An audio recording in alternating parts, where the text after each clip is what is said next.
one also collapsed. No, it didn't collapse. Yes, because it's part of that first block, if you like. Yes. Okay. So I wonder, Mr. Zarifa, are you taking us to further photographs? Because I'm a bit, I must say, I'm not sure if others share this. I'm just not really following the street addresses for these buildings in Mr. Smith's report, and I wonder whether this might be an opportunity to try to clear that up. Well, my understanding is that. Well, here we go. This might help. Well, shall we? I'm not quite sure we've got another photo displayed now.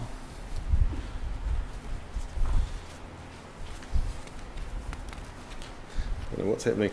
I was going to say in reference to the building to the left of the Sucklings building in the previous photo that we had up, the 0.15.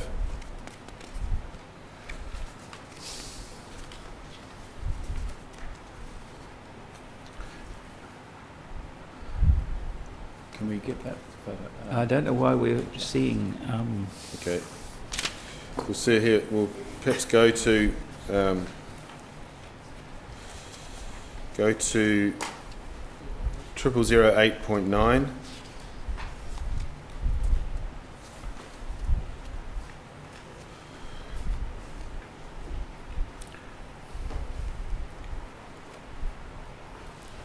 And if that can be expanded on the relevant intersection, which is at the top.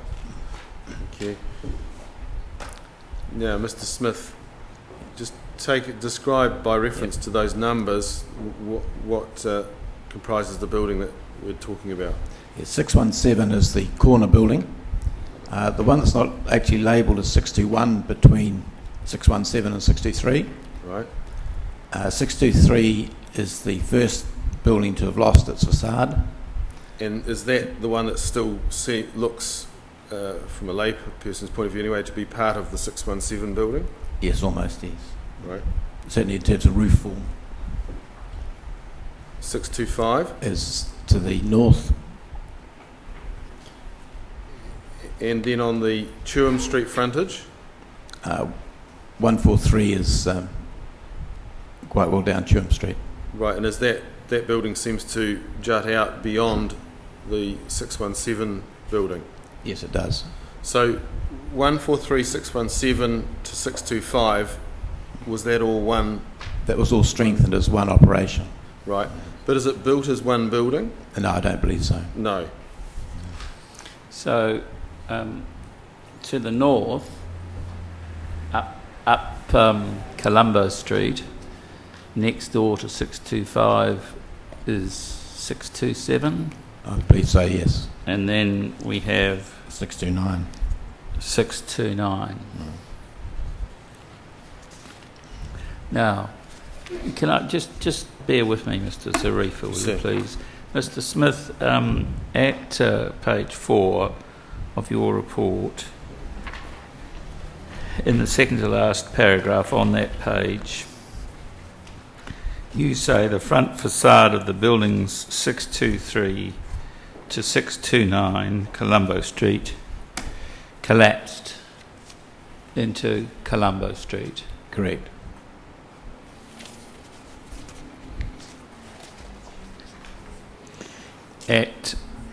On the following page, you say in the second to last paragraph, the level of securing did prevent failure of the facade. Just, you see that second to last paragraph there? Did prevent failure of the facades to the buildings 143 Chewham Street. I follow that. It's on page 5. Yes. Mm-hmm. Second to last paragraph. Yes. You've found where I was reading from? Would you like me to read it again? Can you hear me, Mr. Smith? Yes, I can, yes. Yeah. Have you found where I was reading from, or would you Yes. like me to read it again? I believe so, yes. Well, the level of securing did prevent failure of the facades of the buildings 143 Chewham Street. Quite correct. And 623 to 625. You're quite correct. That should be 6. Well, let me finish. 623 to 625 Colombo Street. Now, there's an error somewhere, and what should that say, or is it correct on page 5 and not on page No. 4? I'm sorry, Your Honour, there was we did have a confusion in numbers, that's not been picked up. It should read 617 to 621. It should read 617 To 621. to 621.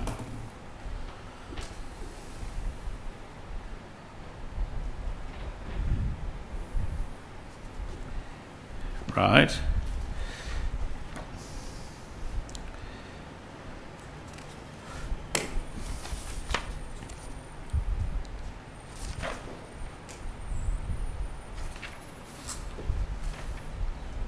Right, I think that fixes it. Thank you, sir. Thank you. All right, thank you, Mr. Smith. Just remain there, please, and answer any questions. Well, just whilst we're setting still, could you go to the front page of your report and see the photograph you've put there? Just let me make sure I'm orientated correctly. That is taken diagonally across the intersection of Tuam and Colombo, Yes, looking at number 617 in the centre. Is that right? That's correct. So the building whose collapse resulted in Mrs. Donaldson's death at 625, if I'm understanding correctly, would be obscured by that tree. That's correct. Right? That's correct. So that's on Colombo Street, and the road to the left is Tuam Street. Right? Yes, correct. Okay. Mr. Elliott. Mr. Lang. Mr. Smith, we've got plenty of time, but I won't be requiring very much. I'm not going to ask you repeat questions from the other day, but can I ask you to turn to page 6 in your last paragraph? You say there that the retention of the facades at 617, 621 demonstrates the benefit of strength as low as 20% of current code. I hope I've got this right, but 33 and a third % is current earthquake prone Correct. level, isn't it? Correct. So if I can now go over to page 3, and it's about the middle of page 3 where you talk about the stage 1 and stage 2 seismic strengthening. And if you go 1, 2, 3, 4 paragraphs down, the middle sentence, our interpretation of the correspondence is on completion of stage 2, strengthening the building would achieve a lateral load resistance of 0.14 G. Correct. What percentage of current code would that amount to? That's the 20% referred to. Yes, thank you. Can I then take you over to page 4, and about 2/3 the way down you refer to the Becker report of Correct. December 2010. Correct. Under paragraph 2 there's a reference of the IEP is an approximate estimation of lateral load of 11% NBS. Would you agree with that? That's what it says, yes. But would you agree with that, given your earlier comments?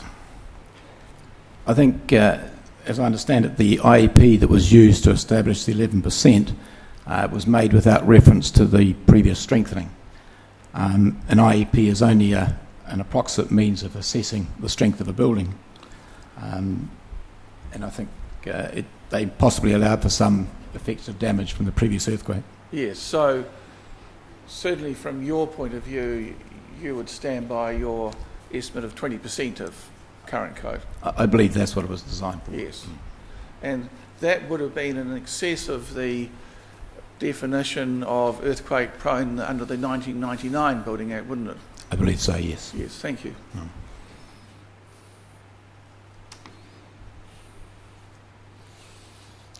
Commissioner Fennick. No questions. Commissioner Carter. Mr. Smith, the earthquake we experienced in February was violent but short in duration. So I'm just wondering if what your comments are in relation to Mr. Lang's question and your comment about 20%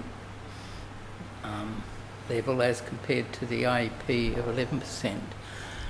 Would the IEP not be taking into account an earthquake that had a longer duration? I mean, compared to this one, as you wish to elaborate on that point? I don't believe so. I think the IEP at best is a fairly approximate tool for assessing building strength. It's actually, most of these buildings were never designed to a code. The IEP, therefore, is really not a very good guide to building strength for an unreinforced building unless you know the level to which the building was strengthened. And I don't believe that the Becker engineers knew that. Okay, thank you. The fact, although the stiffness of these buildings is such that they will experience their worst case at very, short period events, there is still also some evidence that buildings progressively deteriorate if they have accumulated damage over earthquake. Absolutely. Sequences. Particularly unreinforced masonry. Thank you.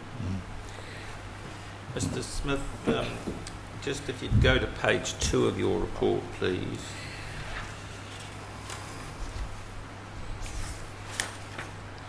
The paragraph near the bottom, headed compliance, the second line, should that refer to 621 Colombo Street rather than 629? No, I believe the strengthening incorporated 629, sir. There was several buildings that were strengthened as one operation.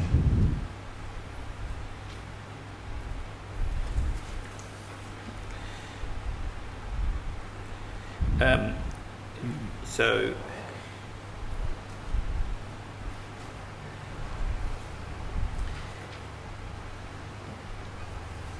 is it the case the buildings from 617 to 629 were all strengthened, but the strengthening only prevented failure of the facades of the buildings of 617 to 621? Correct.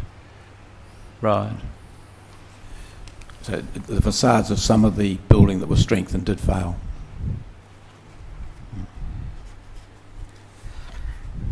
And I'm not sure if I'm understanding the issue raised by Mr. Lang, but when he cross-examined you, but it relates to the what was achieved with the strengthening exercise in terms of the cross-reference to new building standard. I think you said to him it was 20%. Yes. And not 11% as had been referred to by Becker Carter. We had access to the council records which established the strength level they used when they strengthened the building. I don't believe Becker had that, and they used the IEP process, which is an approximate tool, right, to come up with some assessment of the building strength. Right.